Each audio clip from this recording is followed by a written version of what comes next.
Hey guys, what's up? In a short tutorial video, we're going to teach you exactly how you can manage, add, and remove extensions to your Microsoft Edge web browser, for instance, on your laptop or on PC or desktop. So let us get started right away now, shall we? So launch the Microsoft Edge web browser, and here on your home screen, simply click on these three dots in the top right corner and select extensions from the drop-down menu.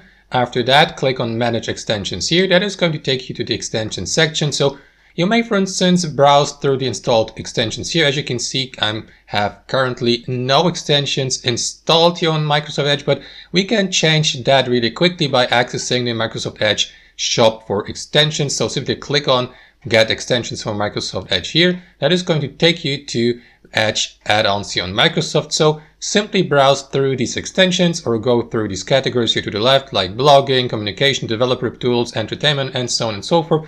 So let us go with a nice extension in the entertainment niche. Scroll through these extensions and pick any one you would like to use, like, I don't know, that one here, for instance. Click on it, and to install it, simply click on Get here, accept it by clicking on Add Extension there, wait for a moment, and after a moment, that extension will be added to your Microsoft Edge web browser. So if I head back to the extension center here, you will see that this extension has been installed. So you may turn it on or off here to the right by moving that switch to the left or to the right, or remove the extension by clicking on Remove here. Confirm by clicking on Remove there. And that's basically it, guys. That's how you manage your extensions on Microsoft Edge. Thanks for watching. Hope you enjoyed the video, and we'll see you next time on our channel.